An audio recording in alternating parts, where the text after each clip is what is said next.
جو شخص امت کی ہدایت اور امت کے لیے رحمت بنے گا، اللہ رب العزت مظلوم کو اس کی طرف پھیر دیں گے، مظلوم کو پھیریں گے اس کی طرف مدد کے لیے۔ ایک مرتبہ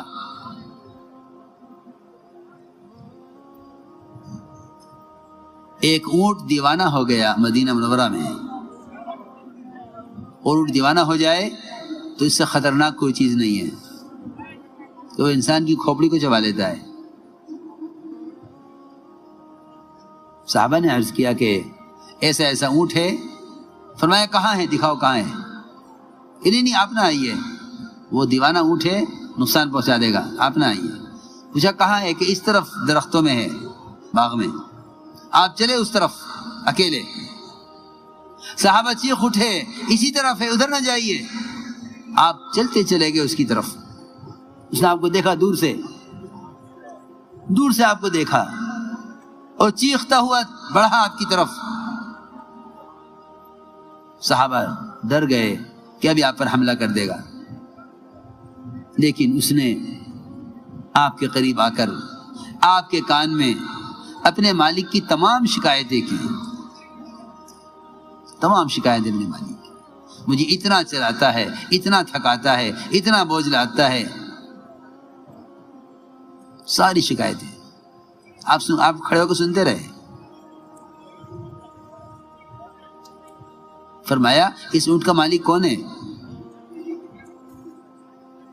بلایا گیا، کس کا اونٹ ہے؟ کہاں؟ فلاں کا ہے، بلاؤ اس کو۔ بلا کے فرمایا یہ اونٹ تمہاری شکایتیں کر رہا ہے، تمہاری طرف سے یہ زیادتی ہے۔ جنگل کے درندوں کا آپ کے ساتھ ایسا تعلق تھا، ایک مرتبہ پورا وفد آیا بھیڑیوں کا جنگل سے آپ کی خدمت میں، پورا وفد جنگل سے بھیڑیوں کا آپ کی خدمت میں، کہ ہم ایک تجویز لے کر آئے ہیں آپ کے پاس ایک تجویز لے کر آئے ہیں آپ کے پاس۔ ہم سارے جنگل کے بھیڑیوں کی طرف سے ایک جماعت آپ سے بات کرنے کے لیے آئی ہے۔ اگر اتنی بکریاں ہر ریوڑ سے ہمیں سال میں اتنی دے دی جائیں تو ہم بھیڑیے آپ سے اس بات کا عہد کرتے ہیں کہ ہم کسی کی بکری پر حملہ نہیں کریں گے۔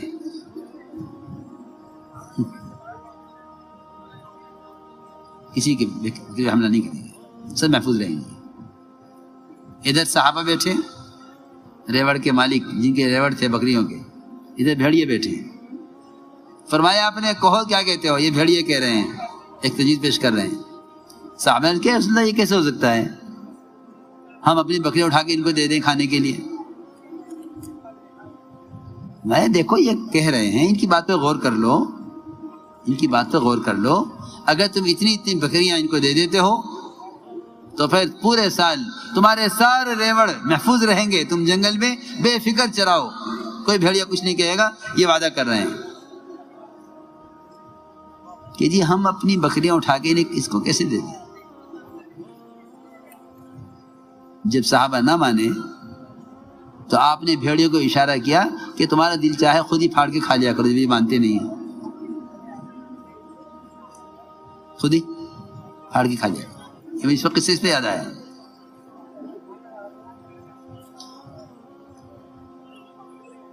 کہ جو واقعی انصاف کرنے والے ہوتے ہیں، اللہ جانوروں کی ضروریات اور ان کے مسائل کو بھی ان سے حل کراتے ہیں، اور جب یہ خود ظالم بن جاتا ہے تو انسان بھی ان کو ظالم کہتے ہیں، انسان بھی ان کے پاس اپنی ضرورت لے کر نہیں آتے، ان کے پاس انسان بھی اپنی ضرورت لے کر نہیں آتے، اور جو منصف ہوتے ہیں ان کے پاس جانور بھی اپنی، ایسے بادشاہ گزرے ہیں جنہوں نے اپنے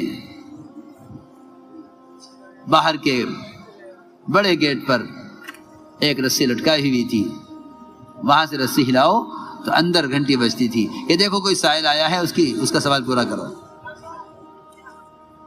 سائل کا سوال پورا کرو، کوئی سائل آیا ہے دروازے پر۔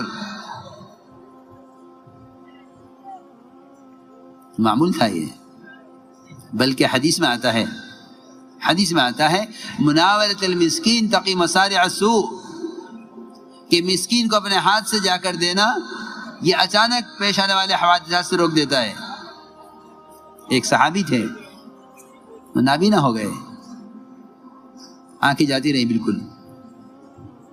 انہوں نے اپنے گھر کے اندر کے حصے میں، کمرے کے اندر مصلی بچھایا ہوا تھا، وہیں نماز پڑھتے تھے، اور جب کوئی مسکین دروازے پر سوال کرتا تو وہ اس رسی کو پکڑ پکڑ کر دروازے پر جاتے تھے کہ کوئی لے جانے والا نہ ہو دروازے تک، اچانک کوئی مسکین آ جائے تو رسی باندھی ہوئی تھی مصلی سے لے کر دروازے تک کہ اس کو پکڑ پکڑ کر دروازے تک پہنچ جائیں۔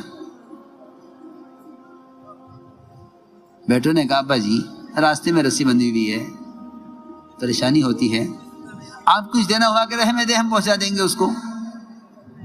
فرمایا نہیں، میں نے یہ سنا ہے فرماتے ہوئے حضور اکرم صلی اللہ علیہ وسلم سے، مناولۃ المسکین تقی مصارع السوء، مسکین کو اپنے ہاتھ سے لے جا کر دینا یہ برے حوادثات سے روک دیتا ہے، بچا لیتا ہے۔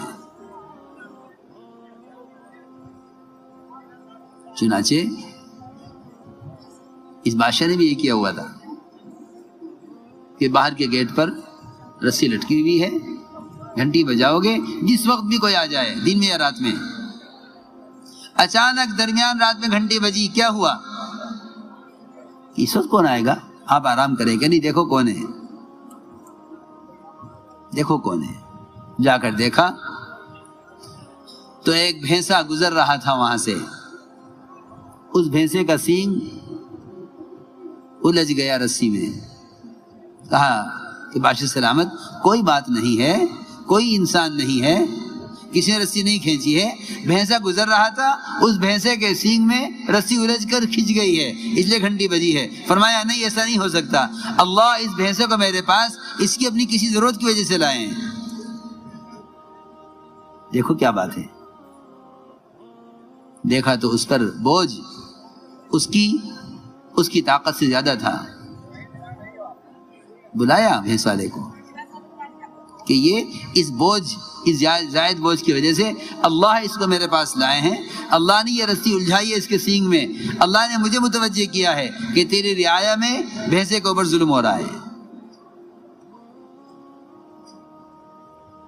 اللہ عمر رضی اللہ تعالیٰ عنہ کسی بھی گھر سے کھانا منگوا لیا کرتے تھے اچانک دیکھنے کے لیے کہ گھر کے کھانے کا کیا معمول ہے۔ اگر حضور اکرم صلی اللہ علیہ وسلم کے طریقے سے کھانے کا معیار گرا ہوا ہے تو مدد کی ضرورت ہے، اگر آپ کے طریقے سے کھانے کا معیار بڑھا ہوا ہے تو اس کی مدد کی ضرورت ہے۔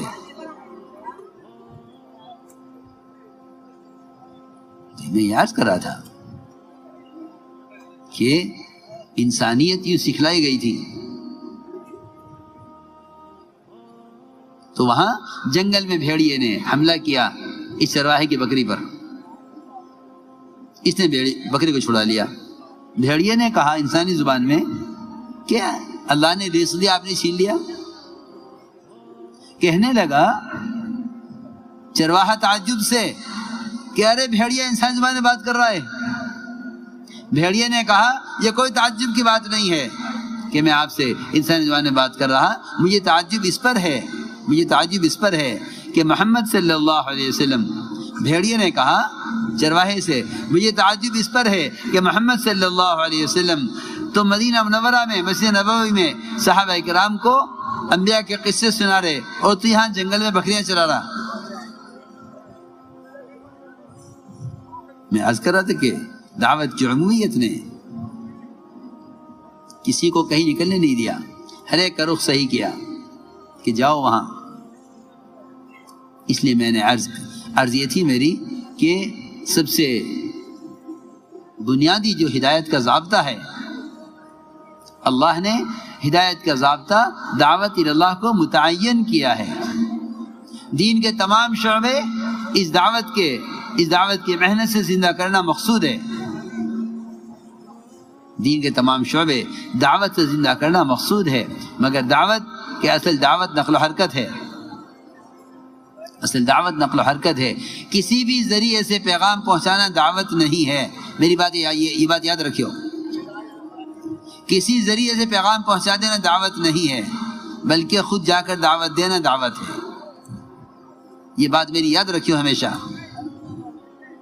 یہ بات ہمیشہ یاد رکھیو۔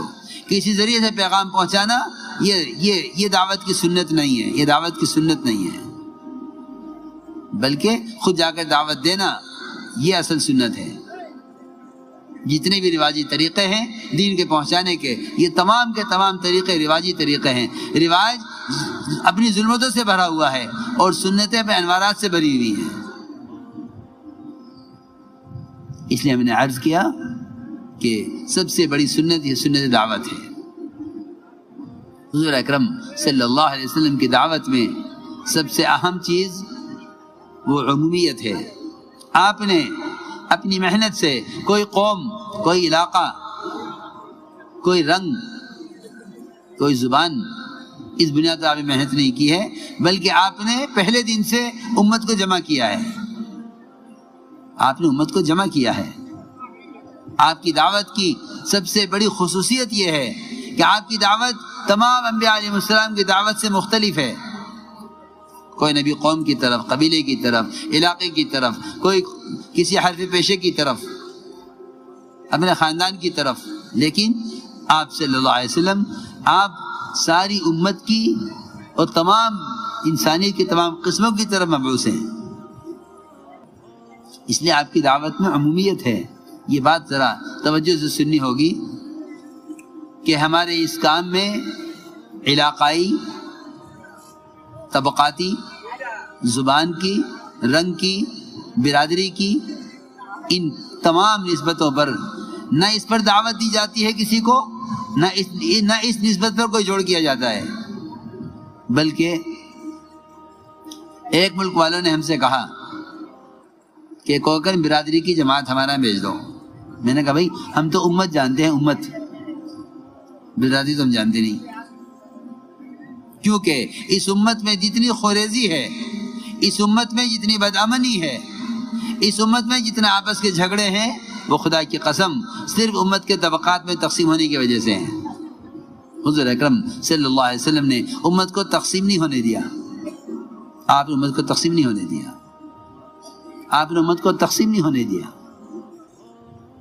نہ زبان میں، نہ رنگ میں، نہ ذات میں، نہ حیثیت میں، کسی میں نہیں، بلکہ حضور اکرم صلی اللہ علیہ وسلم نے اجنبیوں کو اپنوں کے درمیان اونچا مقام دے کر بتلایا کہ امت اس طرح بنتی ہے۔ بلال رضی اللہ تعالیٰ حبشیہ کے ہیں، کالے ہیں، عرب نہیں ہیں، آپ نے اذان کا، آپ نے ان کو اذان کا عہدہ دے کر یہ بتلایا کہ ہمارے ہاں کالوں کی، دور والوں کی یہ حیثیت ہے۔